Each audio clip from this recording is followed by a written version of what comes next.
The Life of Pericles by Plutarch. Caesar once, seeing some wealthy strangers at Rome,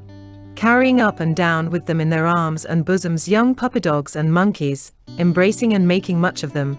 took occasion, not unnaturally, to ask whether the women in their country were not used to bear children. By that prince-like reprimand, gravely reflecting upon persons who spend and lavish upon brute beasts that affection and kindness which nature has implanted in us to be bestowed on those of our own kind. With like reason may we blame those who misuse that love of inquiry and observation which nature has implanted in our souls, by expending it on objects unworthy of the attention either of their eyes or their ears, while they disregard such as are excellent in themselves, and would do them good. The mere outward sense, being passive in responding to the impression of the objects that come in its way and strike upon it, perhaps cannot help entertaining and taking notice of everything that addresses it, be it what it will, useful or unuseful, but in the exercise of his mental perception, every man, if he chooses, has a natural power to turn himself upon all occasions, and to change and shift with the greatest ease to what he shall himself judge desirable. So that it becomes a man's duty to appursue and make after the best and choicest of everything, that he may not only employ his contemplation, but may also be improved by it. For as that color is more suitable to the eye whose freshness and pleasantness stimulates and strengthens the sight, so a man ought to apply his intellectual perception to such objects as, with the sense of delight, are apt to call it forth, and allure it to its own proper good and advantage. Such objects we find in the acts of virtue, which also produce in the minds of mere readers about them an emulation and eagerness that may lead them on to imitation. In other things there does not immediately follow upon the admiration and liking of the thing done any strong desire of doing the like. Nay, many times, on the very contrary, when we are pleased with the work, we slight and set little by the workman or artist himself, as for instance, in perfumes and purple dyes, we are taken with the things themselves well enough, but do not think dyers and perfumers otherwise than low and sordid people. It was not said amiss by Antisthenes, when people told him that one Ismenias was an excellent piper. It may be so, said he, but he is but a wretched human being, otherwise he would not have been an excellent piper. And King Philip, to the same purpose, told his son Alexander, who once at a merry meeting played a piece of music charmingly and skillfully, "Are you not ashamed, son, to play so well? For it is enough for a king or prince to find leisure sometimes to hear others sing, and he does the muses quite honor enough when he pleases to be but present, while others engage in such exercises and trials of skill. He who busies himself in mean occupations produces, in the very pains he takes about things of little or no use, an evidence against himself of his negligence and indisposition to what is really good. Nor did any generous and ingenuous young man, at the sight of the statue of Jupiter at Pisa, ever desire to be a Phidias, or on seeing that of Juno at Argos, long to be a Polycletus, or feel induced by his pleasure in their poems to wish to be an Anacreon or Philetus or Archilochus. For it does not necessarily follow, that, if a piece of work please for its gracefulness, therefore he that wrought it deserves our admiration. Whence it is that neither do such things really profit, or advantage the beholders, upon the sight of which no zeal arises for the imitation of them, nor any impulse, or inclination, which may prompt any desire or endeavor of doing the like. But virtue, by the bare statement of its actions, can so affect men's minds as to create at once both admiration of the things done and desire to imitate the doers of them. The goods of fortune we would possess and would enjoy, those of virtue we long to practice and exercise. We are content to receive the former from others, the latter we wish others to experience from us. Moral good is a practical stimulus. It is no sooner seen than it inspires an impulse to practice, and influences the mind and character not by a mere imitation, which we look at, but by the statement of the fact creates a moral purpose which we form. And so we have thought fit to spend our time and pains in writing of the lives of famous persons, and have composed this 10th book upon that subject, containing the life of Pericles, and that of Fabius Maximus, who carried on the war against Hannibal, men alike, as in their other virtues and good parts, so especially in their mind and upright temper and demeanor, and in that capacity to bear the cross-grained humors of their fellow citizens and colleagues in office, which made them both most useful and serviceable to the interests of their countries. Whether we take a right aim at our intended purpose, it is left to the reader to judge by what he shall here find. Pericles was of the tribe Achamantis, and the township Calagus, of the noblest birth both on his father's and mother's side. Xanthippus, his father, who defeated the king of Persia's generals in the Battle of Mycale, took to wife Agarist, the grandchild of Clisthenes, who drove out the sons of Pisistratus, and nobly put an end to their tyrannical usurpation, and moreover, made a body of laws, and settled a model of government admirably tempered and suited for the harmony and safety of the people. His mother, being near her time, fancied in a dream that she was brought to bed of a lion, and a few days after was delivered of Pericles, in other respects perfectly formed, only his head was somewhat longish and out of proportion. For which reason almost all the images and statues that were made of him have the head covered with a helmet, the workmen apparently being willing not to expose him. The poets of Athens called him Skinocephalos, or squill head, from skinos, a squill, or sea onion. One of the comic poets, Cratinus, in the Chirons, tells us that old Cronos once took Queen Sedition to wife, which two brought to life that tyrant far famed, whom the gods the supreme skull-compeller have named, and, in the Nemesis, addresses him, "Come, Jove, thou head of gods." And a second, Teleclides, says that now, in embarrassment with political difficulties, he sits in the city, fainting underneath the load of his own head, and now abroad, from his huge gallery of Apate, sends forth trouble to the state. And a third, Eupolis, in the comedy called The Demi, in a series of questions about each of the demagogues, whom he makes in the play to come up from hell, upon Pericles being named last, exclaims, "And here by way of summary, now we've done. Behold, in brief, the heads of all in one. The master that taught him music, most authors are agreed, was Damon, whose name, they say, ought to be pronounced with the first syllable short. Though Aristotle tells us that he was thoroughly practiced in all accomplishments of this kind by Pythoclides. Damon, it is not unlikely, being a sophist, out of policy sheltered himself under the profession of music to conceal from people in general his skill in other things, and under this pretense attended Pericles, the young athlete of politics, so to say, as his training master in these exercises.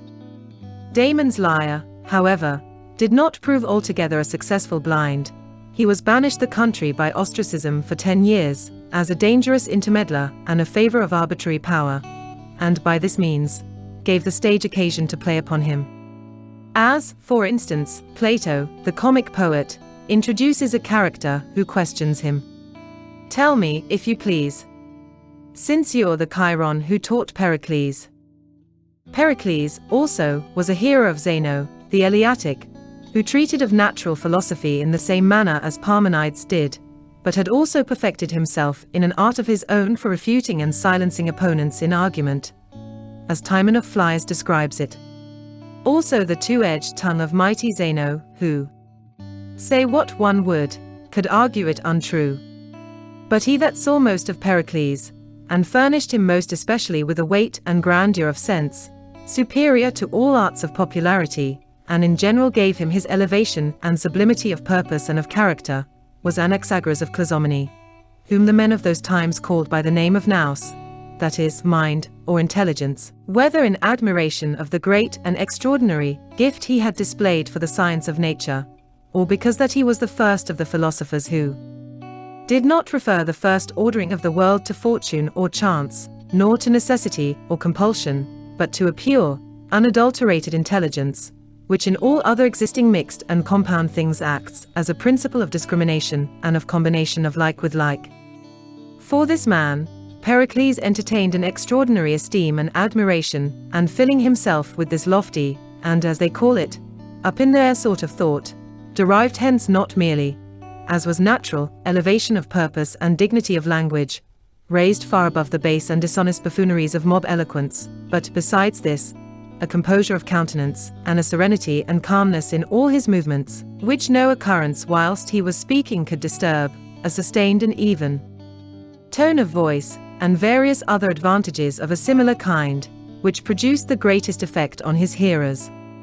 Once, after being reviled and ill-spoken of all day long in his own hearing by some vile and abandoned fellow in the open marketplace, where he was engaged in the despatch of some urgent affair,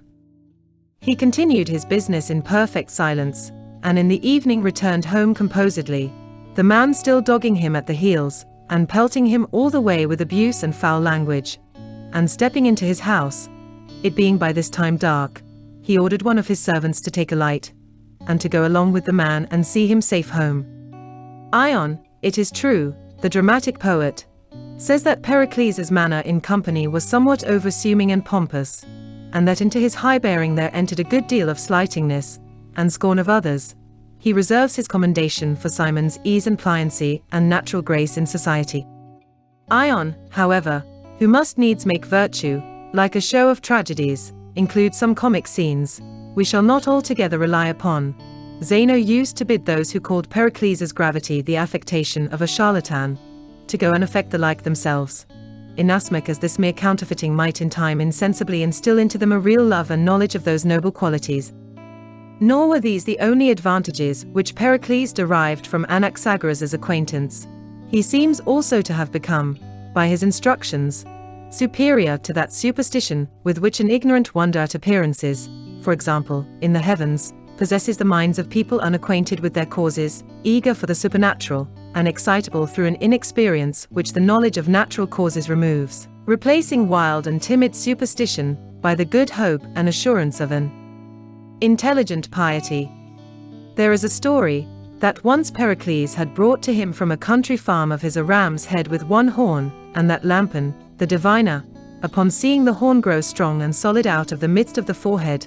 gave it as his judgment, that there being at that time two potent factions, parties, or interests in the city, the one of Thucydides and the other of Pericles, the government would come about to that one of them in whose ground, or estate this token, or indication of fate had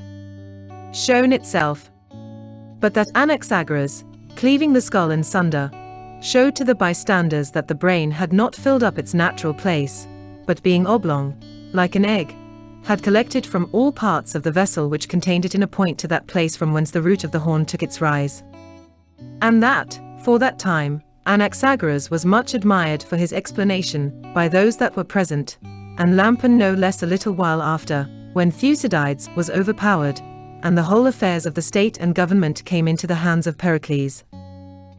And yet, in my opinion, it is no absurdity to say that they were both in the right, both natural philosopher and diviner, one justly detecting the cause of this event, by which it was produced, the other the end for which it was designed.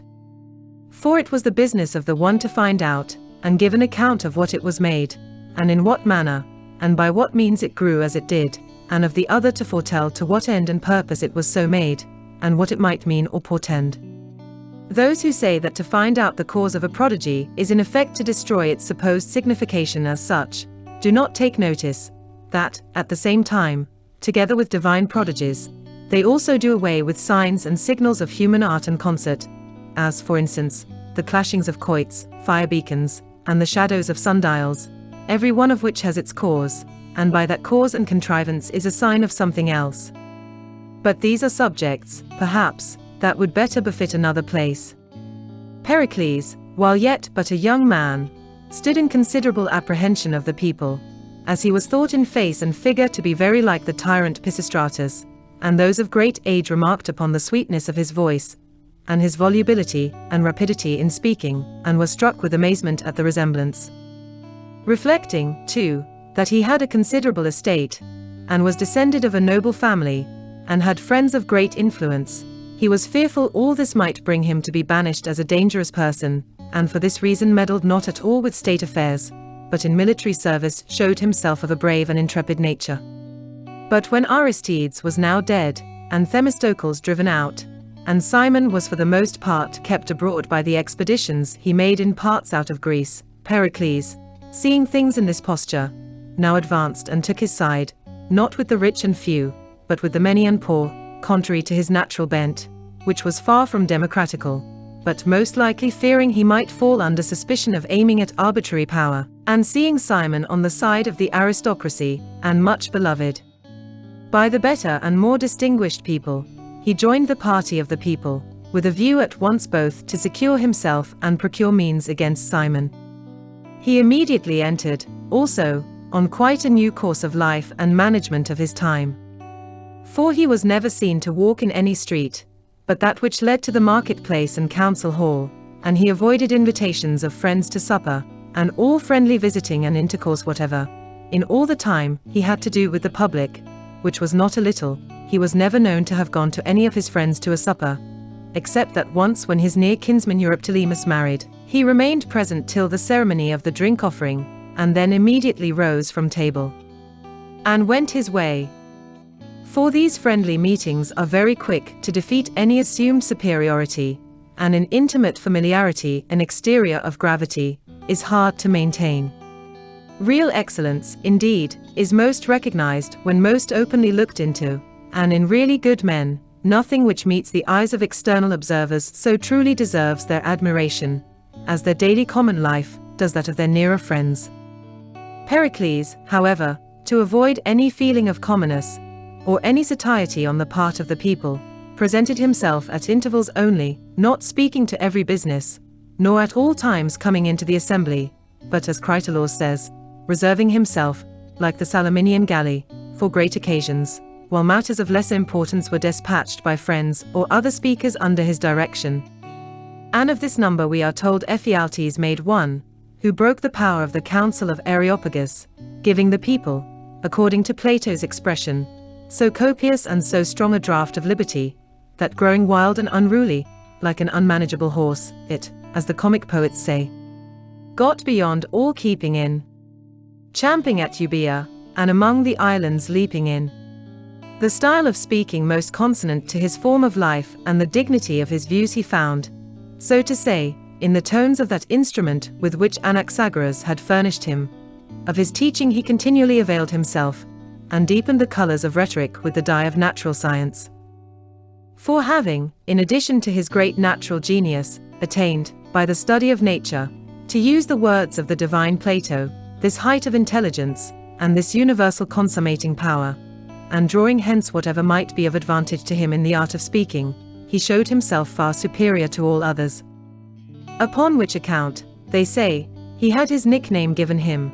though some are of opinion he was named the Olympian from the public buildings with which he adorned the city, and others again, from his great power in public affairs, whether of war or peace. Nor is it unlikely that the confluence of many attributes may have conferred it on him. However, the comedies represented at the time, which, both in good earnest and in merriment, let fly many hard words at him, plainly show that he got that appellation especially from his speaking. They speak of his thundering and lightning, when he harangued the people, and of his wielding a dreadful thunderbolt in his tongue.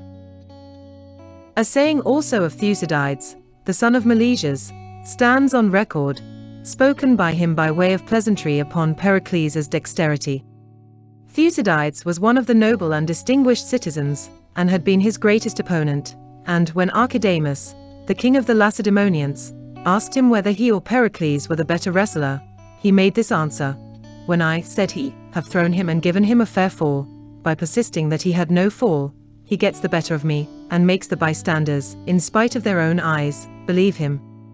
The truth, however, is, that Pericles himself was very careful what and how he was to speak, insomuch that, whenever he went up to the hustings, he prayed the gods that no one word might unawares slip from him unsuitable to the matter and the occasion. He has left nothing in writing behind him, except some decrees, and there are but very few of his sayings recorded. One, for example, is, that he said Aegina must, like a gathering in a man's eye, be removed from Piraeus, and another, that he said he saw already war moving on its way towards the mount of Peloponnesus. Again, when on a time Sophocles, who was his fellow commissioner in the generalship, was going on board with him, and praised the beauty of a youth they met with in the way to the ship. Sophocles, said he, a general ought not only to have clean hands, but also clean eyes. And Stesimbrotus tells us that, in his encomium on those who fell in battle at Samos, he said they were become immortal, as the gods were. For, said he, we do not see them themselves, but only by the honors we pay them, and by the benefits they do us, attribute to them immortality, and the like attributes belong also to those that die in the service of their country. Since Thucydides describes the rule of Pericles as an aristocratical government, that went by the name of a democracy, but was, indeed, the supremacy of a single great man, while many others say, on the contrary,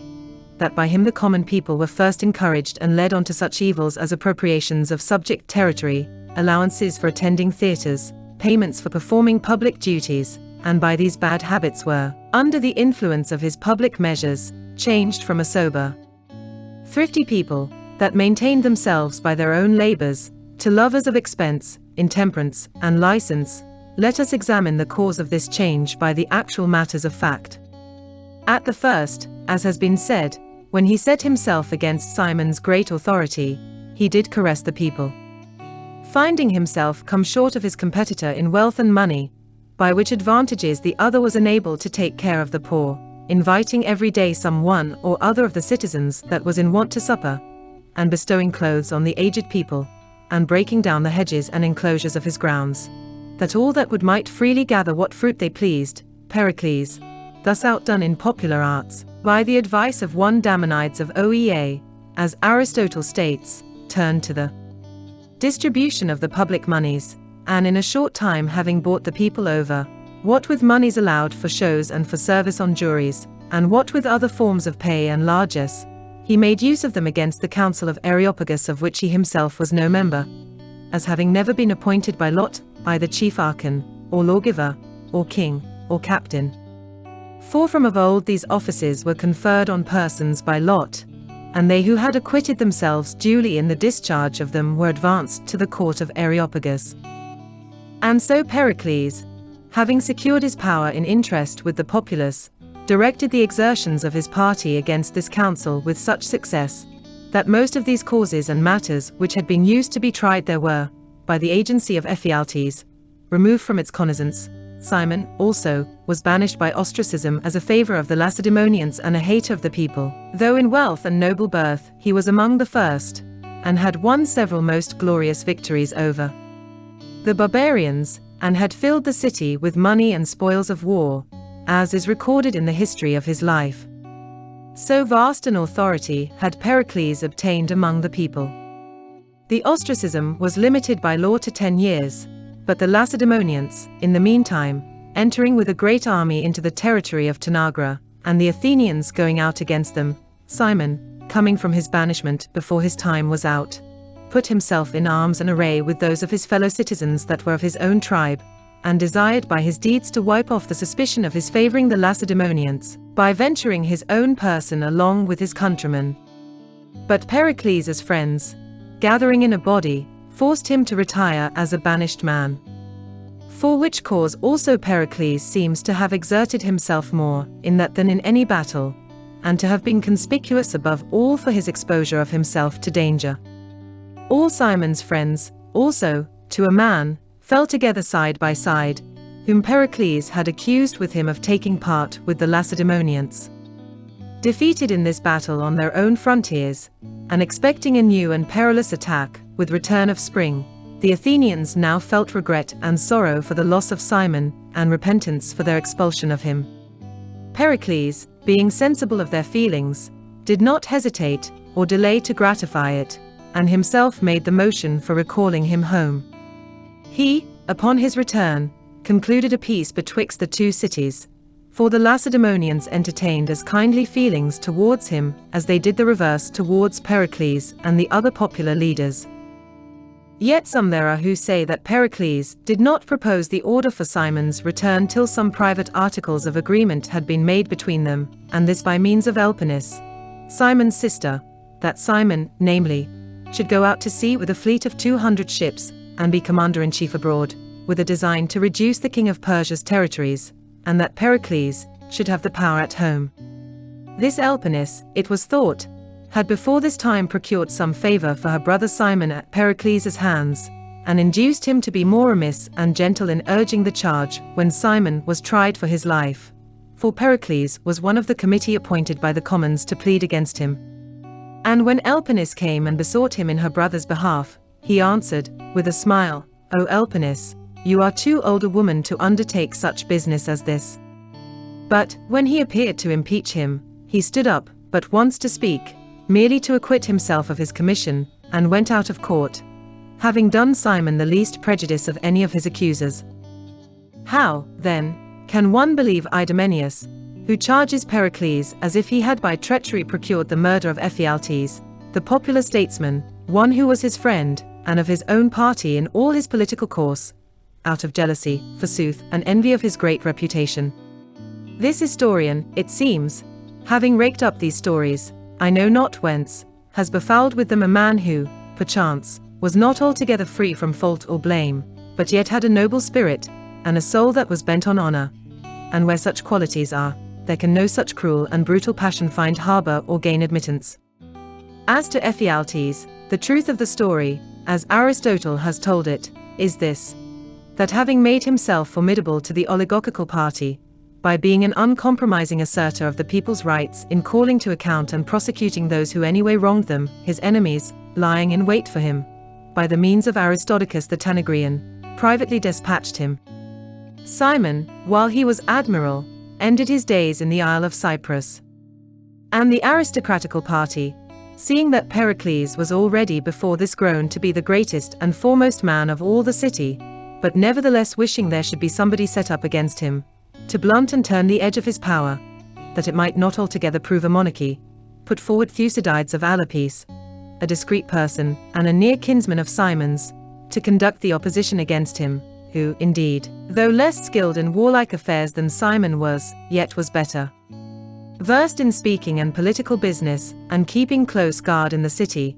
and engaging with Pericles on the hustings, in a short time brought the government to an equality of parties.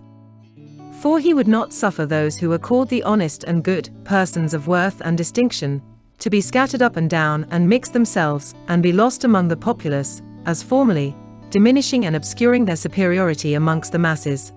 but taking them apart by themselves and uniting them in one body. By their combined weight he was able, as it were upon the balance, to make a counterpoise to the other party. For, indeed, there was from the beginning a sort of concealed split, or seam, as it might be in a piece of iron, marking the different popular and aristocratical tendencies, but the open rivalry and contention of these two opponents made the gash deep, and severed the city into the two parties of the people and the few. And so Pericles, at that time, more than at any other, let loose the reins to the people, and made his policy subservient to their pleasure, contriving continually to have some great public show, or solemnity, some banquet, or some procession, or other in the town to please them, coaxing his countrymen like children with such delights and pleasures as were not, however, unedifying. Besides that every year he sent out 80 galleys, on board of which there were numbers of the citizens, who were in pay 8 months, learning at the same time and practicing the art of seamanship.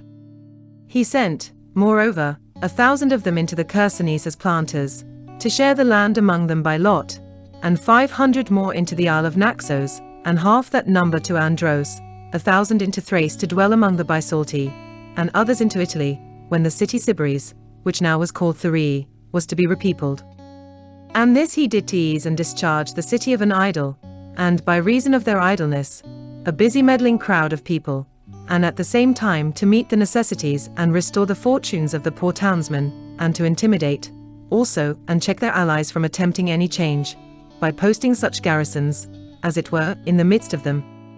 That which gave most pleasure and ornament to the city of Athens, and the greatest admiration, and even astonishment to all strangers, and that which now is Greece's only evidence that the power she boasts of and her ancient wealth are no romance, or idle story, was his construction of the public and sacred buildings. Yet this was that of all his actions in the government, which his enemies most looked askance upon and cavilled at in the popular assemblies, crying out how that the commonwealth of Athens had lost its reputation, and was ill-spoken of abroad for removing the common treasure of the Greeks from the Isle of Delos into their own custody,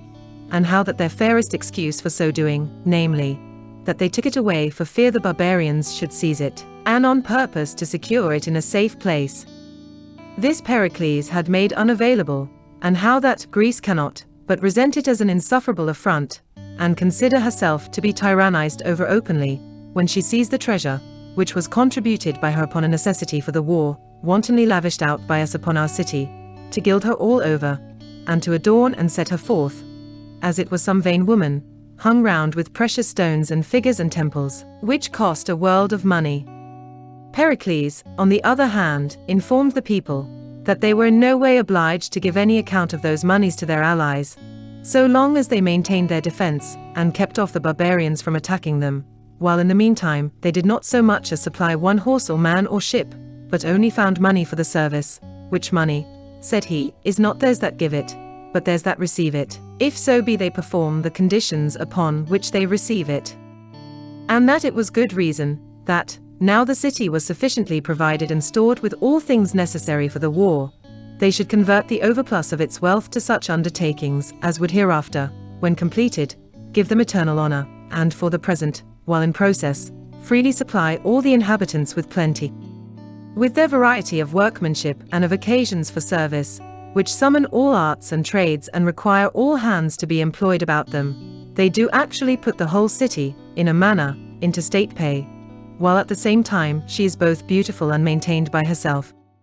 For as those who are of age and strength for war are provided for and maintained in the armaments abroad by their pay out of the public stock, so, it being his desire and design that the undisciplined mechanic multitude that stayed at home should not go without their share of public salaries, and yet should not have them given them for sitting still and doing nothing, to that end he thought fit to bring in among them, with the approbation of the people, these vast projects of buildings and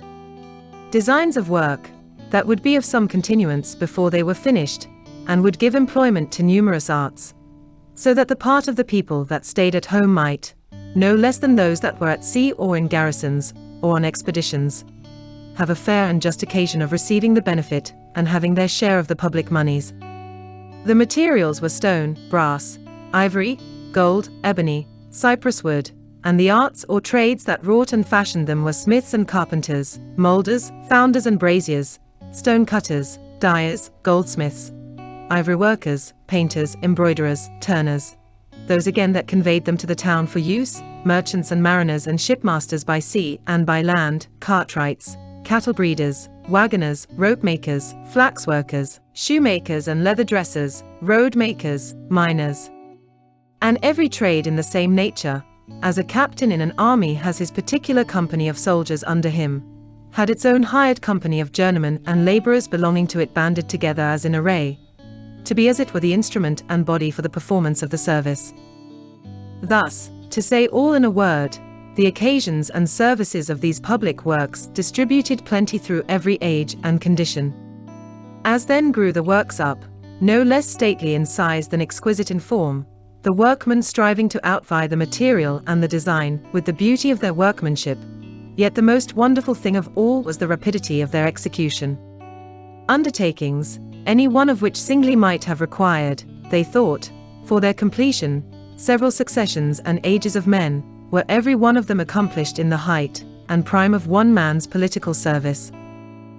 Although they say, too, that Zeuxis once, having heard Agatharchus the painter boast of despatching his work with speed and ease, replied, I take a long time.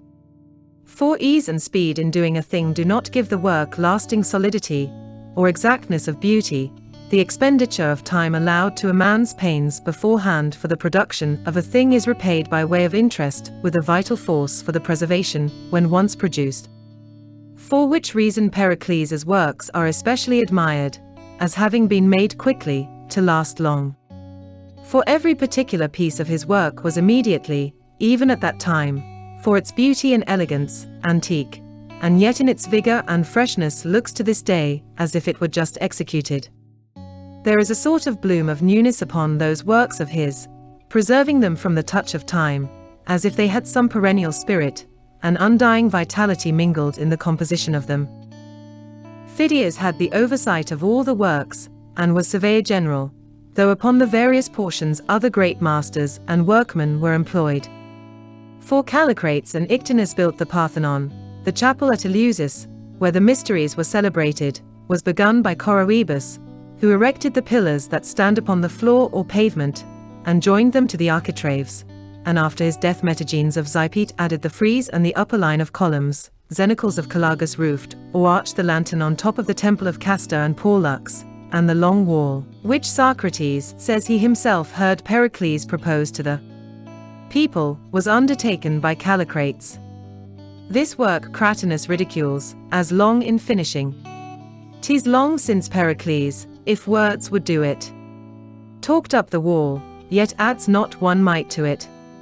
The Odeum, or music room, which in its interior was full of seats and ranges of pillars, and outside had its roof made to slope and descend from one single point at the top, was constructed, we are told, in imitation of the king of Persia's pavilion, this likewise by Pericles' order, which Cratinus again, in his comedy called The Thracian Women, made an occasion of raillery. So, we see here Jupiter long pate Pericles appear. Since ostracism time, he's laid aside his head. And where's the new Odeum in its stead?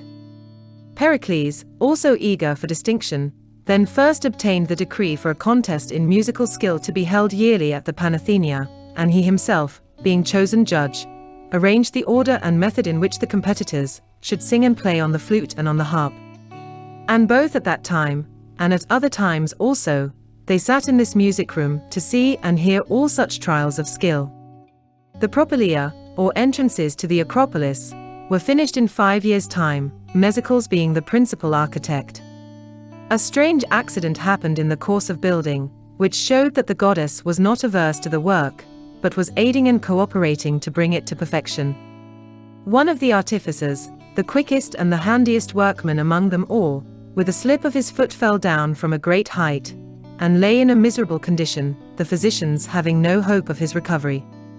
When Pericles was in distress about this, Minerva appeared to him at night in a dream, and ordered a course of treatment, which he applied, and in a short time, and with great ease cured the man.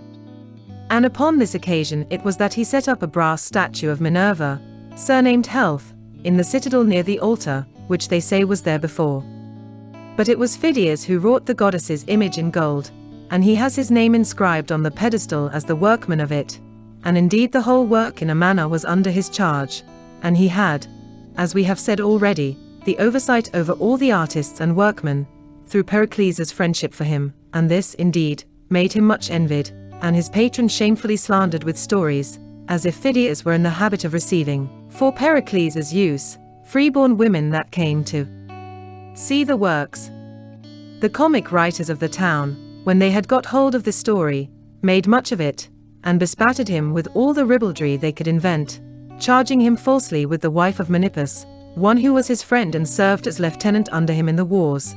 and with the birds kept by Pyrolamps, an acquaintance of Pericles, who, they pretended, used to give presents of peacocks to Pericles' female friends. And how can one wonder at any number of strange assertions from men whose whole lives were devoted to mockery, and who were ready at any time to sacrifice the reputation of their superiors to vulgar envy and spite, as to some evil genius, when even Stesimbrotus the Thracian has dared to lay to the charge of Pericles a monstrous and fabulous piece of criminality with his son's wife. So very difficult a matter is it to trace and find out the truth of anything by history, when, on the one hand, those who afterwards write it find long periods of time intercepting their view, and on the other hand, the contemporary records of any actions and lives, partly through envy and ill will, partly through favor and flattery, pervert and distort truth. When the orators, who sided with Thucydides and his party, were at one time crying out, as their custom was, against Pericles, as one who squandered away the public money and made havoc of the state revenues, he rose in the open assembly and put the question to the people, whether they thought that he had laid out much, and they saying, too much, a great deal, then, said he, since it is so, let the cost not go to your account, but to mine, and let the inscription upon the buildings stand, in my name. When they heard him say thus, whether it were out of a surprise to see the greatness of his spirit, or out of emulation of the glory of the works, they cried aloud, bidding him to spend on, and lay out what he thought fit from the public purse, and to spare no cost, till all were finished. At length, coming to a final contest with Thucydides, which of the two should ostracism the other out of the country, and having gone through this peril, he threw his antagonist out, and broke up the confederacy that had been organized against him. So that now all schism and division being at an end, and the city brought to evenness and unity, he got all Athens and all affairs that pertained to the Athenians into his own hands, their tributes, their armies, and their galleys, the islands, the sea, and their wide extended power, partly over other Greeks and partly over barbarians, and all that empire, which they possessed, founded and fortified upon subject nations, and royal friendships and alliance. After this he was no longer the same man he had been before, nor as tame and gentle and familiar as formerly with the populace, so as readily to yield to their pleasures, and to comply with the desires of the multitude, as a steersman shifts with the winds. Quitting that loose, remiss, and in some cases, licentious court of the popular will, he turned those soft and flowery modulations to the austerity of aristocratical and regal rule, and employing this uprightly and undeviatingly for the country's best interests, he was able generally to lead the people along, with their own wills and consents, by persuading and showing them what was to be done, and sometimes, too, urging and pressing them forward extremely against their will, he made them, whether they would or no, yield submission to what was for their advantage. In which, to say the truth, he did but like a skillful physician, who, in a complicated and chronic disease, as he sees occasion, at one while allows his patient the moderate use of such things as please him, at another while gives him keen pains and drug to work the cure. For there arising and growing up, as was natural, all manner of distempered feelings among a people, which had so vast a command and dominion, he alone, as a great master, knowing how to handle and deal fitly with each one of them, and in an especial manner, making that use of hopes and fears, as his two chief rudders, with the one to check the career of their confidence at any time, with the other to raise them up and cheer them when under any discouragement, plainly showed by this, that rhetoric, or the art of speaking, is, in Plato's language, the government of the souls of men, and that her chief business is to address the affections and passions, which are as it were the strings and keys to the soul, and require a skillful and careful touch to be played on as they should be.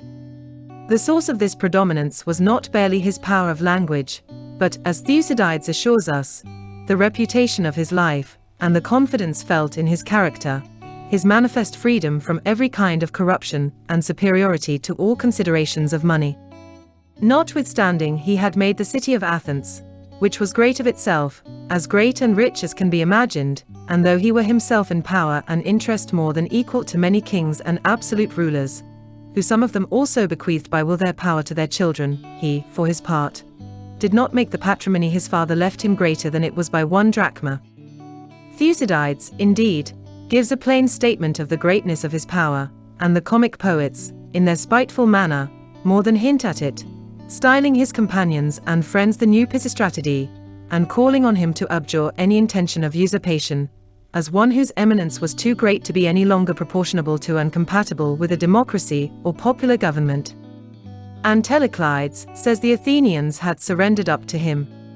the tribute of the cities, and with them the cities too, to do with them as he pleases, and undo, to build up, if he likes, stone walls around a town, and again, if so he likes, to pull them down. Their treaties and alliances, power, empire, peace and war, their wealth and their success forevermore. Nor was all this the luck of some happy occasion, nor was it the mere bloom and grace of a policy that flourished for a season, but having for 40 years together maintained the first place among statesmen, such as Ephialtes, and Leocrates, and Myronides, and Cimon, and Ptolemaides, and Thucydides were, after the defeat and banishment of Thucydides, for no less than 15 years longer, in the exercise of one continuous unintermitted command in the office, to which he was annually re-elected, of general, he preserved his integrity unspotted,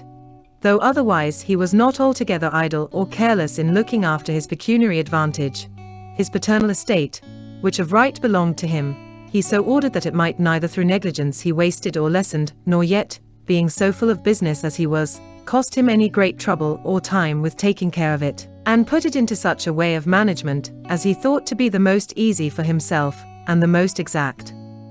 All his yearly products and profits he sold together in a lump, and supplied his household needs afterwards by buying everything that he or his family wanted out of the market. Upon which account, his children, when they grew to age, were not well pleased with his management, and the women that lived with him were treated with little cost, and complained of his way of housekeeping, where everything was ordered and set down from day to day, and reduced to the greatest exactness. Since there was not there, as is usual in a great family and a plentiful estate, anything to spare, or over and above, but all that went out or came in, all disbursements and all receipts, proceeded as it were by number and measure. His manager in all this was a single servant, Evangelist by name, a man either naturally gifted, or instructed by Pericles so as to excel every one in this art of domestic economy. All this, in truth, was very little in harmony with Anaxagoras' wisdom, if, indeed, it be true that he, by a kind of divine impulse and greatness of spirit, voluntarily quitted his house, and left his land to lie fallow and to be grazed by sheep like a common. But the life of a contemplative philosopher and that of an active statesman are, I presume, not the same thing, for the one merely employs, upon great and good objects of thought, an intelligence that requires no aid of instruments nor supply of any external materials, whereas the other, who tempers and applies his virtue to human uses, may have occasion for affluence, not as a matter of necessity, but as a noble thing, which was Pericles' case, who relieved numerous poor citizens. However, there is a story that Anaxagoras himself, while Pericles was taken up with public affairs, lay neglected, and that, now being grown old, he wrapped himself up with a resolution to die for want of food, which being by chance brought to Pericles' ear, he was horror-struck, and instantly ran thither, and used all the arguments and entreaties he could to him, lamenting not so much Anaxagoras' condition as his own, should he lose such a counselor as he had found him to be, and that. Upon this, Anaxagoras unfolded his robe, and showing himself, made answer, Pericles, said he, even those who have occasion for a lamp supply it with oil. The Lacedaemonians beginning to show themselves troubled at the growth of the Athenian power, Pericles, on the other hand, to elevate the people's spirit yet more, and to raise them to the thought of great actions, proposed a decree, to summon all the Greeks in what part soever, whether of Europe or Asia, every city, little as well as great, to send their deputies to Athens to a general assembly, or convention, there to consult and advise concerning the Greek temples, which the barbarians had burnt down, and the sacrifices, which were due from them upon vows they had made to their gods for the safety of Greece, when they fought against the barbarians, and also concerning the navigation of the sea, that they might henceforward pass to and fro and trade securely and be at peace among themselves. Upon this errand there were 20 men, of such as were above 50 years of age, sent by commission, 5 to summon the Ionians and Dorians in Asia, and the islanders as far as Lesbos and Rhodes, 5 to visit all the places in the Hellespont and Thrace, up to Byzantium, and other 5 besides these to go to Boeotia and Phocis and Peloponnesus, and from hence to pass through the Locrians over to the neighboring continent as far as Acarnania and Ambracia, and the rest to take their course through Euboea to the Aeaeans and the Malian Gulf, and to the Achaeans of Thyotis and the Thessalians, all of them to treat with the people as they passed, and persuade them to come and take their part in the debates for settling the peace and jointly regulating the affairs of Greece. Nothing was effected, nor did the cities meet by their deputies, as was desired, the Lacedaemonians, as it is said, crossing the design underhand, and the attempt being disappointed and baffled first in Peloponnesus. I thought fit, however, to introduce the mention of it, to show the spirit of the man and the greatness of his thoughts. In his military conduct, he gained a great reputation for wariness. He would not by his goodwill engage in any fight, which had much uncertainty, or hazard. He did not envy the glory of generals whose rash adventures fortune favored with brilliant success, however they were admired by others, nor did he think them worthy his imitation, but always used to say to his citizens that, so far as lay in his power, they should continue immortal, and live forever. Seeing Tolmides, the son of Ptolemaeus, upon the confidence of his former successes, and flushed with the honor his military actions had procured him, making preparations to attack the Boeotians in their own country when there was no likely opportunity, and that he had prevailed with the bravest and most enterprising of the youth to enlist themselves as volunteers in the service, who besides his other force made up 1,000, he endeavored to withhold him and to advise him from it in the public assembly, telling him in a memorable saying of his, which still goes about, that, if he would not take Pericles' advice, yet he would not do amiss to wait and be ruled by time, the wisest counselor of all. This saying, at that time, was but slightly commended, but within a few days after, when news was brought that Ptolemaides himself had been defeated and slain in battle near Chaeronea, and that many brave citizens had fallen with him, it gained him great repute as well as goodwill among the people, for wisdom and for love of his countrymen. But of all his expeditions, that to the Chersonese gave most satisfaction and pleasure, having proved the safety of the Greeks who inhabited there. For not only by carrying along with him 1,000 fresh citizens of Athens he gave new strength and vigor to the cities, but also by belting the neck of land, which joins the peninsula to the continent, with bulwarks and forts from sea to sea, he put a stop to the inroads of the Thracians, who lay all about the Chersonese, and closed the door against a continual and grievous war, with which that country had been long harassed, lying exposed to the encroachments and influx of barbarous neighbors, and groaning under the evils of a predatory population both upon and within its borders. Nor was he less admired and talked of abroad for his sailing around the Peloponnesus, having set out from Pegae, or the Fountains, the port of Megara, with 100 galleys. For he not only laid waste the seacoast, as Ptolemaides had done before, but also, advancing far up into the mainland with the soldiers he had on board, by the terror of his appearance drove many within their walls, and at Nemea, with main force, routed and raised a trophy over the Sicyonians, who stood their ground and joined battle with him. And having taken on board a supply of soldiers into the galleys out of Achaia, then in league with Athens, he crossed with the fleet to the opposite continent, and sailing along by the mouth of the river Acropolis, overran Acarnania, and shut up the Aeneadae within their city walls, and having ravaged and wasted their country, weighed anchor for home with the double advantage of having shown himself formidable to his enemies, and at the same time safe and energetic to his fellow citizens, for there was not so much as any chance miscarriage that happened, the whole voyage through, to those who were under his charge. Entering also the Euxine Sea with a large and finely equipped fleet, he obtained for the Greek cities any new arrangements they wanted, and entered into friendly relations with them, and to the barbarous nations, and kings and chiefs round about them, displayed the greatness of the power of the Athenians, their perfect ability, avid confidence to sail wherever they had a mind, and to bring the whole sea under their control. He left the Sinopians 13 ships of war, with soldiers under the command of Lamachus, to assist them against Timesileus the tyrant, and when he and his accomplices had been thrown out, obtained a decree that 600 of the Athenians that were willing should sail to Sinope and plant themselves there with the Sinopians, sharing among them the houses and land which the tyrant and his party had previously held. But in other things he did not comply with the giddy impulses of the citizens, nor quit his own resolutions to follow their fancies, when, carried away with the thought of their strength and great success, they were eager to interfere again in Egypt, and to disturb the king of Persia's maritime dominions.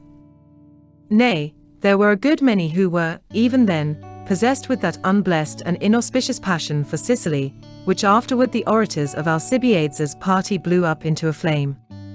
There were some also who dreamt of Tuscany and Carthage, and not without plausible reason in their present large dominion and prosperous course of their affairs.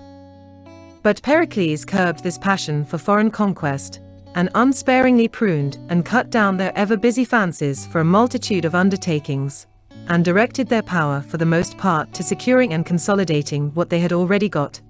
supposing it would be quite enough for them to do, if they could keep the Lacedaemonians in check,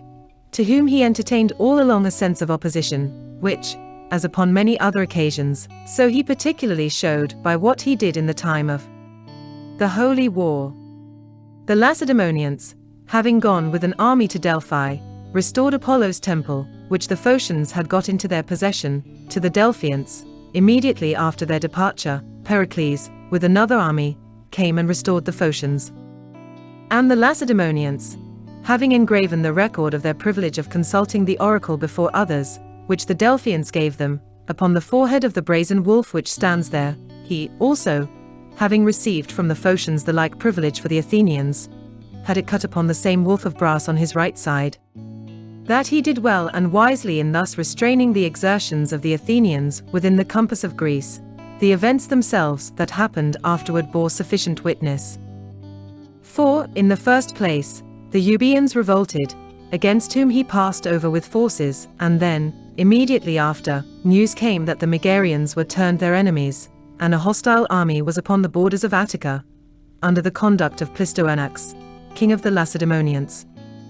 Wherefore Pericles came with his army back again in all haste out of Euboea, to meet the war which threatened at home, and did not venture to engage a numerous and brave army eager for battle, but perceiving that Plistoanax was a very young man, and governed himself mostly by the counsel and advice of Clendrides,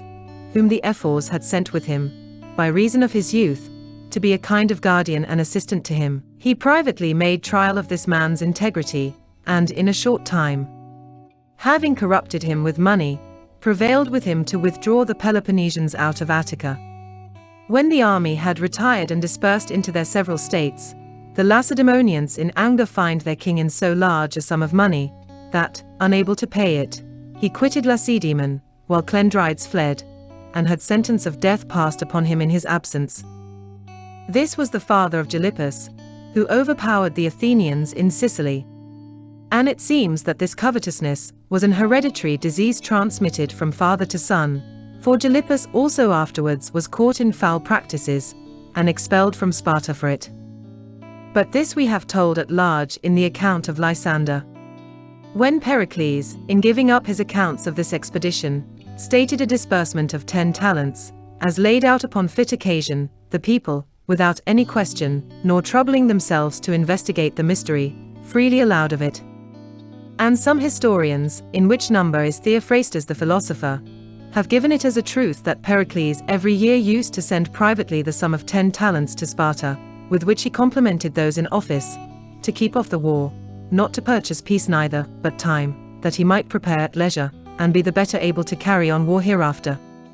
Immediately after this, turning his forces against the revolters, and passing over into the island of Euboea with 50 sail of ships and 5,000 men in arms, he reduced their cities, and drove out the citizens of the Chalcidians, called Hippoboti, horse feeders, the chief persons for wealth and reputation among them, and removing all the Histiaeans out of the country, brought in a plantation of Athenians in their room, making them his one example of severity, because they had captured an Attic ship, and killed all on board. After this, having made a truce between the Athenians and Lacedaemonians for 30 years, he ordered, by public decree, the expedition against the Isle of Samos, on the ground that, when they were bid to leave off their war with the Milesians, they had not complied. And as these measures against the Samians are thought to have been taken to please Aspasia, this may be a fit point for inquiry about the woman, what art or charming faculty she had that enabled her to captivate, as she did, the greatest statesman, and to give the philosophers occasion to speak so much about her, and that, too, not to her disparagement. That she was a Milesian by birth, the daughter of Axiochus, is a thing acknowledged. And they say it was in emulation of Thargelia, a courtesan of the old Ionian times, that she made her addresses to men of great power. Thargelia was a great beauty, extremely charming, and at the same time sagacious. She had numerous suitors among the Greeks, and brought all who had to do with her over to the Persian interest, and by their means, being men of the greatest power and station, sowed the seeds of the Median faction up and down in several cities. Aspasia, some say, was courted and caressed by Pericles upon account of her knowledge and skill in politics. Socrates himself would sometimes go to visit her, and some of his acquaintance with him, and those who frequented her company would carry their wives with them to listen to her. Her occupation was anything but creditable, her house being a home for young courtesans. Aeschines tells us, also, that Lysicles, a sheep dealer, a man of low birth and character, by keeping Aspasia company after Pericles' death, came to be a chief man in Athens. And in Plato's Menexenus, though we do not take the introduction as quite serious, still thus much seems to be historical, that she had the repute of being resorted to by many of the Athenians for instruction in the art of speaking. Pericles' inclination for her seems, however, to have rather proceeded from the passion of love. He had a wife that was near of kin to him, who had been married first to Hipponicus, by whom she had Callias, surnamed the Rich, and also she brought Pericles, while she lived with him, 2 sons, Xanthippus and Pericles. Afterwards, when they did not well agree, nor like to live together, he parted with her own consent, to another man, and himself took Aspasia, and loved her with wonderful affection. Every day, both as he went out and as he came in from the marketplace, he saluted and kissed her. In the comedies she goes by the nicknames of the new Omphale and Deianira, and again is styled Juno. Cratinus, in downright terms, calls her a harlot. To find him a Juno, the goddess of lust, bore that harlot past shame. Aspasia by name. It should seem also that he had a son by her. Eupolis, in his Demi, introduced Pericles asking after his safety, and Myronides replying, "My son, he lives, a man he had been long, but that the harlot mother did him wrong." Aspasia, they say, became so celebrated and renowned, that Cyrus, also who made war against Artaxerxes for the Persian monarchy, gave her whom he loved the best of all his concubines the name of Aspasia, who before that was called Milto. She was a Phocian by birth, the daughter of one Hermotimus, and when Cyrus fell in battle, was carried to the king, and had great influence at court.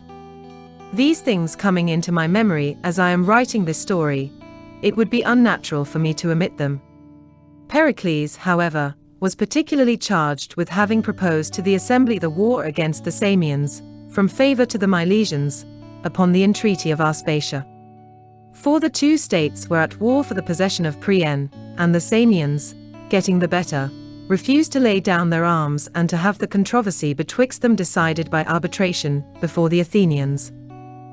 Pericles, therefore, fitting out a fleet, went and broke up the oligarchical government at Samos, and taking 50 of the principal men of the town as hostages, and as many of their children, sent them to the Isle of Lemnos, there to be kept, though he had offers, as some relate, of a talent apiece for himself from each one of the hostages, and of many other presents from those who were anxious not to have a democracy. Moreover, Pisithnes the Persian, one of the king's lieutenants, bearing some goodwill to the Samians, sent him 10,000 pieces of gold to excuse the city. Pericles, however, would receive none of all this, but after he had taken that course with the Samians which he thought fit, and set up a democracy among them, sailed back to Athens. But they, however, immediately revolted, Pisithnes having privily got away their hostages for them, and provided them with means for the war. Whereupon Pericles came out with a fleet a second time against them, and found them not idle nor slinking away, but manfully resolved to try for the dominion of the sea. The issue was, that after a sharp sea fight about the island called Tragia, Pericles obtained a decisive victory, having with 44 ships routed 70 of the enemies, 20 of which were carrying soldiers. Together with his victory and pursuit, having made himself master of the port, he laid siege to the Samians, and blocked them up, who yet, one way or another, still ventured to make sallies, and fight under the city walls. But after that another greater fleet from Athens was arrived, and that the Samians were now shut up with a close leaguer on every side, Pericles, taking with him 60 galleys, sailed out into the main sea, with the intention, as most authors give the account, to meet a squadron of Phoenician ships that were coming for the Samians' relief, and to fight them at as great distance as could be from the island, but as Decembrotus says, with a design of putting over to Cyprus, which does not seem to be probable. But, whichever of the two was his intention, it seems to have been a miscalculation. For on his departure, Melissus, the son of Ithagenes, a philosopher, being at that time the general in Samos, despising either the small number of the ships that were left or the inexperience of the commanders, prevailed with the citizens to attack the Athenians.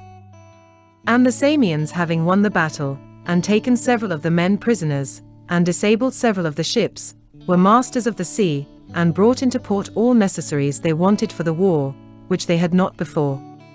Aristotle says, too, that Pericles had been once before this worsted by this Melissus in a sea fight. The Samians, that they might requite an affront which had before been put upon them, branded the Athenians, whom they took prisoners, in their foreheads, with the figure of an owl. For so the Athenians had marked them before with a semina, which is a sort of ship, low and flat in the prow, so as to look snub-nosed, but wide and large and well spread in the hold, by which it both carries a large cargo and sails well. And it was so called, because the first of that kind was seen at Samos, having been built by order of Polycrates the tyrant. These brands upon the Samians' foreheads, they say, are the allusion in the passage of Aristophanes, where he says, "For, the Samians are a lettered people." Pericles, as soon as news was brought him of the disaster that had befallen his army, made all the haste he could to come into their relief, and having defeated Melissus, who bore up against him, and put the enemy to flight, he immediately proceeded to hem them in with a wall, resolving to master them and take the town, rather with some cost and time than with the wounds and hazards of his citizens. But as it was a hard matter to keep back the Athenians, who were vexed at the delay, and were eagerly bent to fight, he divided the whole multitude into 8 parts, and arranged by lot that that part which had the white bean should have leave to feast and take their ease while the other 7 were fighting. And this is the reason, they say, that people, when at any time they have been merry and enjoyed themselves, called it White Day, in allusion to this white bean. Ephorus the historian tells us besides, that Pericles made use of engines of battery in this siege, being much taken with the curiousness of the invention, with the aid and presence of Artemon himself, the engineer, who, being lame, used to be carried about in a litter, where the works required his attendance, and for that reason was called Peripheretus. But Heraclides Ponticus disproves this out of Anacreon's poems, where mention is made of this Artemon Peripheretus several ages before the Samian War, or any of these occurrences. And he says that Artemon, being a man who loved his ease, and had a great apprehension of danger, for the most part kept close within doors, having 2 of his servants to hold a brazen shield over his head, that nothing might fall upon him from above, and if he were at any time forced upon necessity to go abroad, that he was carried about in a little hanging bed, close to the very ground, and that for this reason he was called Peripheretus. In the 9th month, the Samians surrendering themselves and delivering up the town, Pericles pulled down their walls, and seized their shipping, and set a fine of a large sum of money upon them, part of which they paid down at once, and they agreed to bring in the rest by a certain time, and gave hostages for security. Duris the Samian makes a tragical drama out of these events, charging the Athenians and Pericles with a great deal of cruelty, which neither Thucydides, nor Ephorus, nor Aristotle have given any relation of, and probably with little regard to truth, how, for example, he brought the captains and soldiers of the alleys into the marketplace at Miletus, and their having bound them fast to boards for 10 days, then, when they were already all but half dead, gave order to have them killed by beating out their brains with clubs, and their dead bodies to be flung out into the open streets and fields, unburied. Duris, however, who, even where he has no private feeling concerned, is not wont to keep his narratives within the limits of truth, is the more likely upon this occasion to have exaggerated the calamities which befell his country, to create odium against the Athenians. Pericles, however, after the reduction of Samos, returning back to Athens, took care that those who died in the war should be honorably buried, and made a funeral harangue, as the custom is, in their commendation at their graves, for which he gained great admiration. As he came down from the stage on which he spoke, the rest of the women came and complimented him, taking him by the hand, and crowning him with garlands and ribbons, like a victorious athlete in the games. But Elpinus, coming near to him, said, "These are brave deeds, Pericles, that you have done, and such as deserve our chaplets, who have lost us many a worthy citizen, not in a war with Phoenicians or Medes, like my brother Simon, but for the overthrow of an allied and kindred city." As Elpinus spoke these words, he, smiling quietly, as it is said, returned her answer with this verse: "Old women should not seek to be perfumed." Ion says of him, that upon this exploit of his, conquering the Samians, he indulged very high and proud thoughts of himself, whereas Agamemnon was 10 years taking a barbarous city, he had in 9 months' time vanquished and taken the greatest and most powerful of the Ionians. And indeed it was not without reason that he assumed this glory to himself, for, in real truth, there was much uncertainty and great hazard in this great war, if so be, as Thucydides tells us, the Samian state were within a very little of wresting the whole power and dominion of the sea out of the Athenians' hands. After this was over, the Peloponnesian War beginning to break out in full tide, he advised the people to send help to the Corcyraeans, who were attacked by the Corinthians, and to secure to themselves an island possessed of great naval resources, since the Peloponnesians were already all but in actual hostilities against them. The people readily consenting to the motion, and voting in aid and succor for them, he dispatched Idomenius, Simon's son, having only 10 ships with him, as it were out of a design to affront him. For there was a great kindness and friendship betwixt Simon's family and the Lacedaemonians. So, in order that Lacedaemonius might lie the more open to a charge, or suspicion at least, of favouring the Lacedaemonians and playing false, if he performed no considerable exploit in this service, he allowed him a small number of ships, and sent him out against his will, and indeed he made it somewhat his business to hinder Simon's sons from rising in the state, professing that by their very names they were not to be looked upon as native and true Athenians, but foreigners and strangers, one being called Lacedaemonius, another Thessalus, and the third Elias, and they were all 3 of them, it was thought, born of an Arcadian woman. Being, however, ill spoken of on account of these 10 galleys, as having afforded but a small supply to the people that were in need, and yet given a great advantage to those who might complain of the act of intervention, Pericles sent out a larger force afterwards to Corcyra, which arrived after the fight was over. And when now the Corinthians, angry and indignant with the Athenians, accused them publicly at Lacedaemon, the Megarians joined with them, complaining that they were contrary to common right, and the articles of peace sworn to among the Greeks, kept out and driven away from every market and from all ports under the control of the Athenians. The Aeginetans, also, professing to be ill-used and treated with violence, made supplications in private to the Lacedaemonians for redress, though not daring openly to call the Athenians in question. In the meantime, also, the city Potidaea, under the dominion of the Athenians, but a colony formerly of the Corinthians, had revolted, and was beset with a formal siege, and was a further occasion of precipitating the war. Yet notwithstanding all this, there being embassies sent to Athens, and Archidamus, the king of the Lacedaemonians, endeavoring to bring the greater part of the complaints and matters in dispute to a fair determination, and to pacify and allay the heats of the allies, it is very likely that the war would not upon any other grounds of quarrel have fallen upon the Athenians, could they have been prevailed with to repeal the ordinance against the Megarians, and to be reconciled to them. Upon which account, since Pericles was the man who mainly opposed it, and stirred up the people's passions to persist in their contention with the Megarians, he was regarded as the sole cause of the war. They say, moreover, that ambassadors went, by order, from Lacedaemon to Athens about this very business, and that when Pericles was urging a certain law which made it illegal to take down, or withdraw the tablet of the decree, one of the ambassadors, Polyalces by name, said, "Well, do not take it down then, but turn it. There is no law, I suppose, which forbids that," which, though prettily said, did not move Pericles from his resolution. There may have been, in all likelihood, something of a secret grudge and private animosity which he had against the Megarians. Yet, upon a public and open charge against them, that they had appropriated part of the sacred land on the frontier, he proposed a decree that a herald should be sent to them, and the same also to the Lacedaemonians, with an accusation of the Megarians, an order which certainly shows equitable and friendly proceeding enough. And after that the herald who was sent, by name Anthimocritus, died, and it was believed that the Megarians had contrived his death, then Chirinus proposed a decree against them, that there should be an irreconcilable and implacable enmity thenceforward betwixt the 2 commonwealths, and that if any one of the Megarians should but set his foot in Attica, he should be put to death, and that the commanders, when they take the usual oath, should, over and above that, swear that they will twice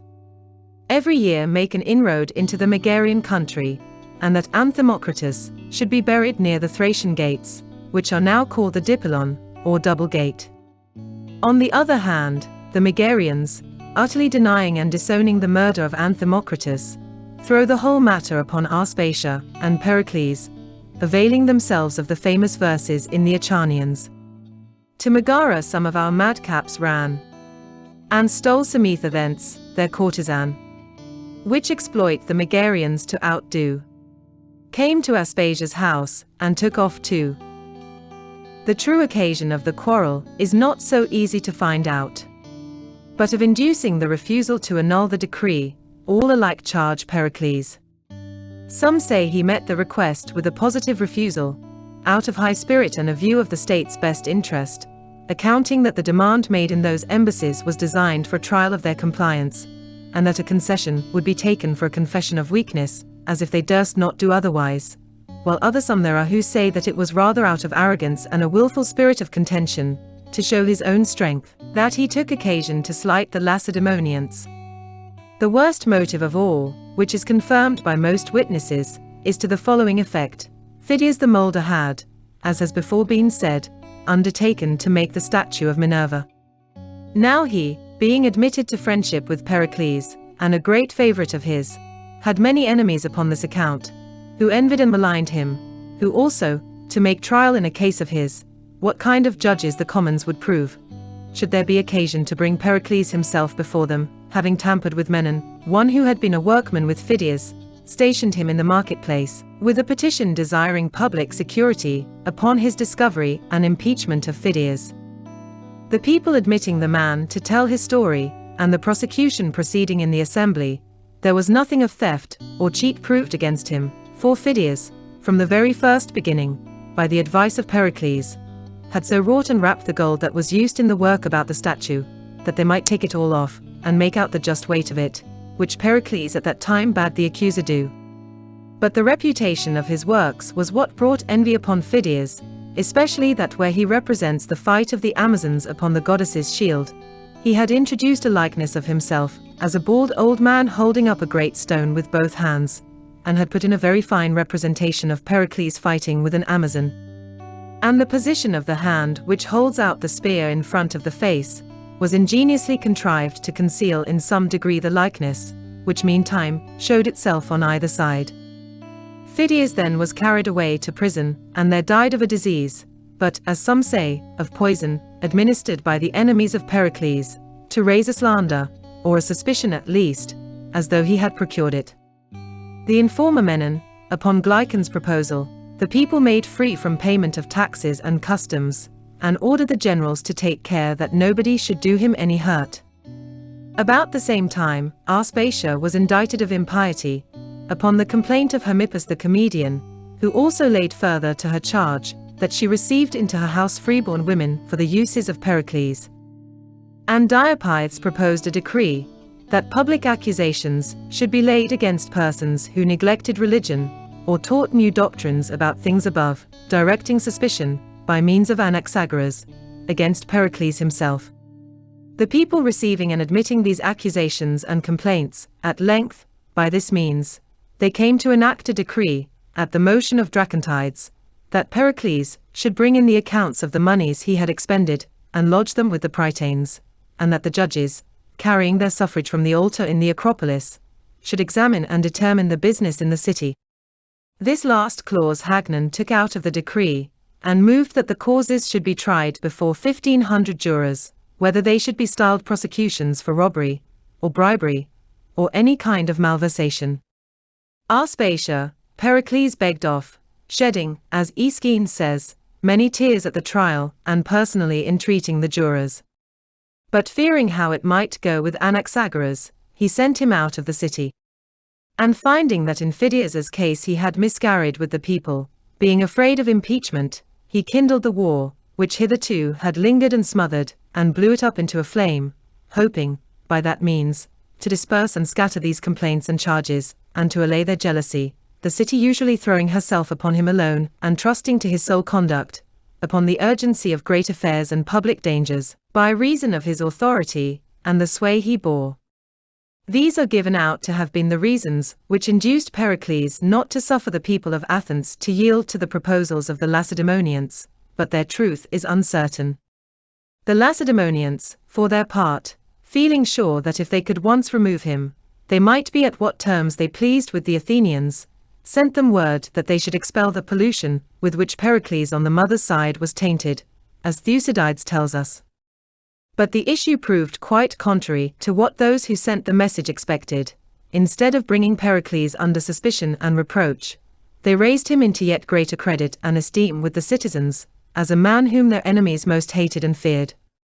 In the same way, also, before Archidamus, who was at the head of the Peloponnesians, made his invasion into Attica, he told the Athenians beforehand that if Archidamus, while he laid waste the rest of the country, should forbear and spare his estate, either on the ground of friendship or right of hospitality that was betwixt them, or on purpose to give his enemies an occasion of traducing him, that then he did freely bestow upon the state all his land and the buildings upon it for the public use. The Lacedaemonians, therefore, and their allies, with a great army, invaded the Athenian territories, under the conduct of King Archidamus, and laying waste the country, marched on as far as Acharnae, and there pitched their camp, presuming that the Athenians would never endure that, but would come out and fight them for their countries and their honour's sake. But Pericles looked upon it as dangerous to engage in battle, to the risk of the city itself, against 60,000 men-at-arms of Peloponnesians and Boeotians, for so many they were in number that made the inroad at first, and he endeavoured to appease those who were desirous to fight, and were grieved and discontented to see how things went, and gave them good words, saying, that trees, when they are lopped and cut, grow up again in a short time, but men, being once lost, cannot easily be recovered. He did not convene the people into an assembly, for fear lest they should force him to act against his judgment, but, like a skillful steersman or pilot of a ship, who, when a sudden squall comes on, out at sea, makes all his arrangements, sees that all is tight and fast, and then follows the dictates of his skill, and minds the business of the ship, taking no notice of the tears and entreaties of the seasick and fearful passengers, so he, having shut up the city gates, and placed guards at all posts for security, followed his own reason and judgment, little regarding those that cried out against him and were angry at his management, although there were a great many of his friends that urged him with requests, and many of his enemies threatened and accused him for doing as he did, and many made songs and lampoons upon him, which were sung about the town to his disgrace, reproaching him with the cowardly exercise of his office of general, and the tame abandonment of everything to the enemy's hands. Cleon, also, already was among his assailants, making use of the feeling against him as a step to the leadership of the people, as appears in the anapestic verses of Hermippus. Satyr king, instead of swords, will you always handle words? Very brave indeed we find them, but Ateles lurks behind them. Yet to gnash your teeth you're seen, when the little dagger keen, whetted every day anew, of sharp Cleon touches you. Pericles, however, was not at all moved by any attacks, but took all patiently, and submitted in silence to the disgrace they threw upon him and the ill will they bore him, and, sending out a fleet of 100 galleys to Peloponnesus, he did not go along with it in person, but stayed behind, that he might watch at home and keep the city under his own control, till the Peloponnesians broke up their camp and were gone. Yet to soothe the common people, jaded and distressed with the war, he relieved them with distributions of public moneys, and ordained new divisions of subject land. For having turned out all the people of Aegina, he parted the island among the Athenians according to Lot. Some comfort also, and ease in their miseries, they might receive from what their enemies endured. For the fleet, sailing round the Peloponnese, ravaged a great deal of the country, and pillaged and plundered the towns and smaller cities, and by land he himself entered with an army the Megarian country, and made havoc of it all. Whence it is clear that the Peloponnesians, though they did the Athenians much mischief by land, yet suffering as much themselves from them by sea, would not have protracted the war to such a length, but would quickly have given it over, as Pericles at first foretold they would, had not some divine power crossed human purposes. In the first place, the pestilential disease, or plague, seized upon the city, and ate up all the flower and prime of their youth and strength. Upon occasion of which, the people, distempered and afflicted in their souls, as well as in their bodies, were utterly enraged like madmen against Pericles, and like patients grown delirious, sought to lay violent hands on their physician, or, as it were, their father. They had been possessed, by his enemies, with the belief that the occasion of the plague was the crowding of the country people together into the town, forced as they were now, in the heat of the summer weather, to dwell many of them together even as they could in small tenements and stifling hovels, and to be tied to a lazy course of life within doors, whereas before they lived in a pure, open, and free air. The cause and author of all this, said they, is he who on account of the war has poured a multitude of people in upon us within the walls, and uses all these men that he has hereupon no employ or service, but keeps them pent up like cattle, to be overrun with infection from one another, affording them neither shift of quarters nor any refreshment. With the design to remedy these evils, and do the enemy some inconvenience, Pericles got 150 galleys ready, and having embarked many tried soldiers, both foot and horse, was about to sail out, giving great hope to his citizens, and no less alarm to his enemies, upon the sight of so great a force. And now the vessels having their complement of men, and Pericles being gone aboard his own galley, it happened that the sun was eclipsed, and it grew dark on a sudden, to the affright of all, for this was looked upon as extremely ominous. Pericles, therefore, perceiving the steersman seized with fear and at a loss what to do, took his cloak and held it up before the man's face, and screening him with it so that he could not see, asked him whether he imagined there was any great hurt, or the sign of any great hurt in this, and he answering no, why, said he, and what does that differ from this? Only that what has caused that darkness there, is something greater than a cloak. This is a story which philosophers tell their scholars. Pericles, however, after putting out to sea, seems not to have done any other exploit befitting such preparations, and when he had laid siege to the holy city Epidaurus, which gave him some hope of surrender, miscarried in his design by reason of the sickness. For it not only seized upon the Athenians, but upon all others, too, that held any sort of communication with the army. Finding after this the Athenians ill-affected and highly displeased with him, he tried and endeavored what he could to appease and re-encourage them.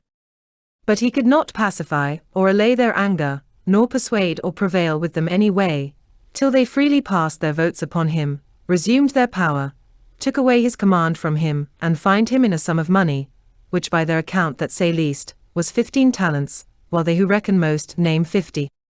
The name prefixed to the accusation was Cleon, as Idomenius tells us, Simmias, according to Theophrastus, and Heraclides Ponticus gives it as Lacratidas.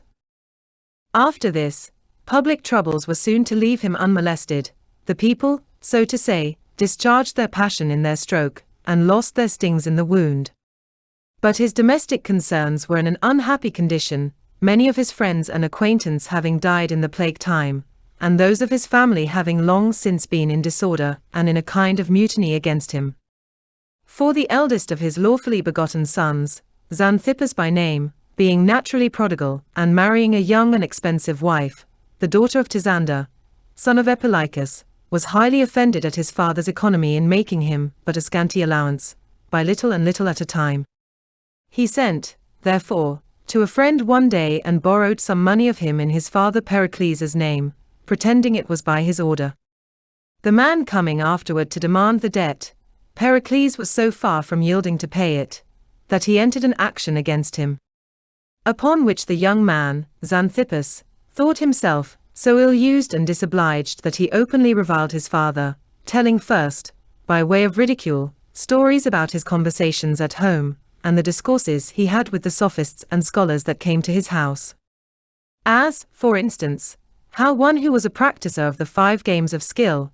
having with a dart or javelin unawares against his will struck and killed Epitimus the Pharsalian, his father spent a whole day with Protagoras in a serious dispute, whether the javelin, or the man that threw it, or the masters of the games who appointed these sports, were, according to the strictest and best reason, to be accounted the cause of this mischance.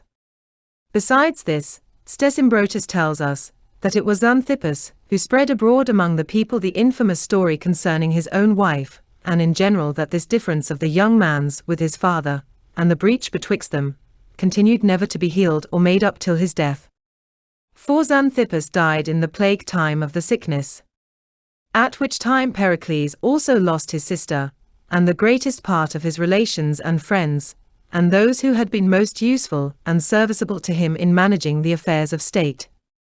However, He did not shrink or give in upon these occasions, nor betray or lower his high spirit and the greatness of his mind under all his misfortunes. He was not even so much as seen to weep or to mourn,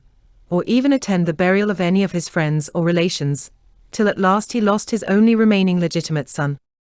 Subdued by this blow, and yet striving still, as far as he could, to maintain his principle, and to preserve and keep up the greatness of his soul, when he came, however, to perform the ceremony of putting a garland of flowers upon the head of the corpse, he was vanquished by his passion at the sight, so that he burst into exclamations, and shed copious tears, having never done any such thing in his life before. The city having made trial of other generals for the conduct of war, and orators for business of state, when they found there was no one who was of weight enough for such a charge, or of authority sufficient to be trusted with so great a command, regretted the loss of him, and invited him again to address and advise them, and to reassume the office of general. He, however, lay at home in dejection and mourning, but was persuaded by Alcibiades and others of his friends to come abroad and show himself to the people, who having, upon his appearance, made their acknowledgments, and apologized for their untowardly treatment of him, he undertook the public affairs once more, and being chosen general, requested that the statute concerning base-born children, which he himself had formerly caused to be made, might be suspended, that so the name and race of his family might not, for absolute want of a lawful heir to succeed, be wholly lost and extinguished. The case of the statute was thus: Pericles, when long ago at the height of his power in the state, having then, as has been said, children lawfully begotten, proposed a law that those only should be reputed true citizens of Athens who were born of such parents as were both Athenians. After this, the king of Egypt having sent to the people, by way of present, 40,000 bushels of wheat, which were to be shared out among the citizens, a great many actions and suits about legitimacy occurred, by virtue of that edict, cases which, till that time, had not been known nor taken notice of, and several persons suffered by false accusations.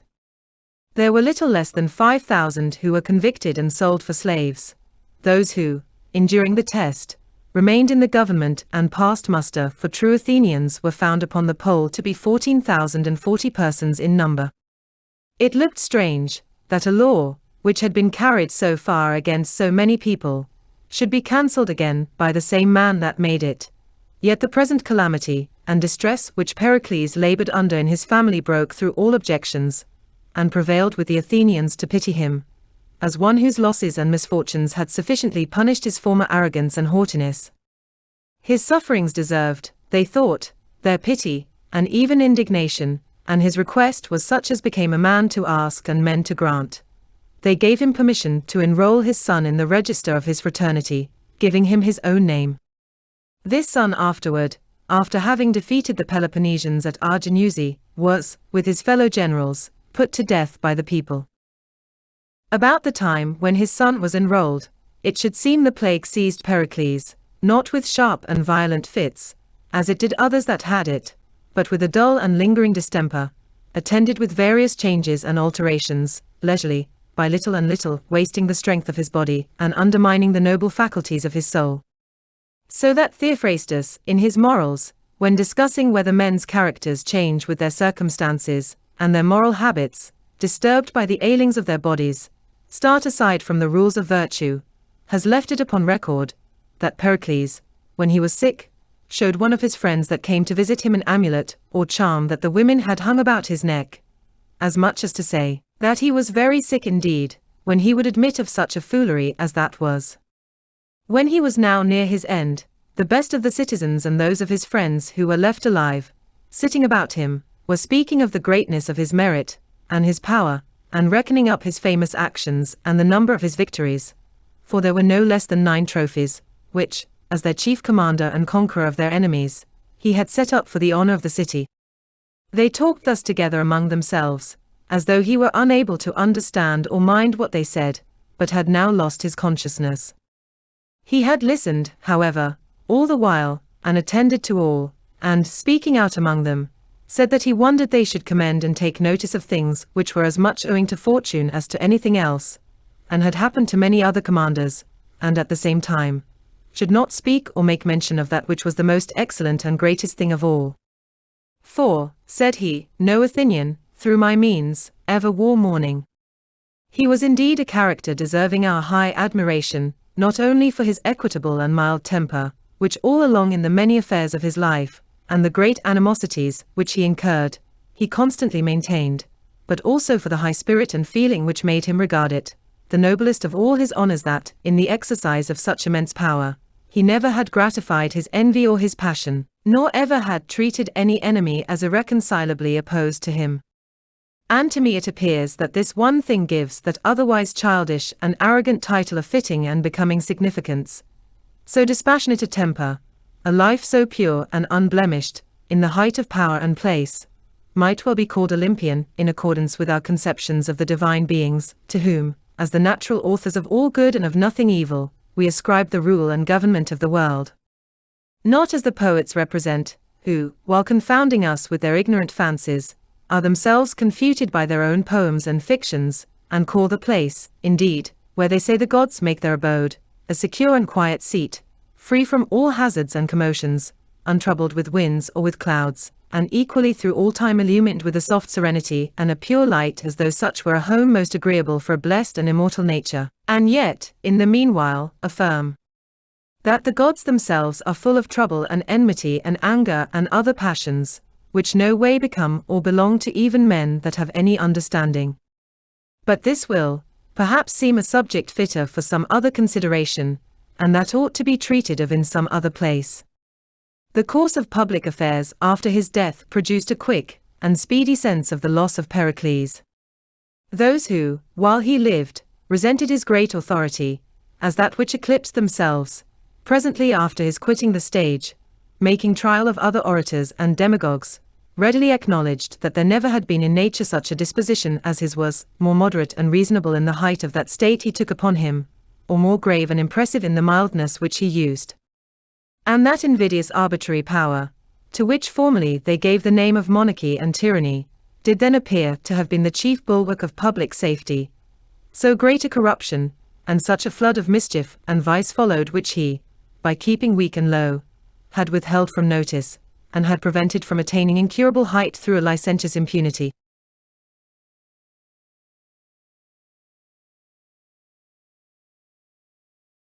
Thank you for watching. If you enjoyed the life of Pericles, please let us know by hitting the like button and by subscribing to the Classic Masterworks channel. We will see you next time.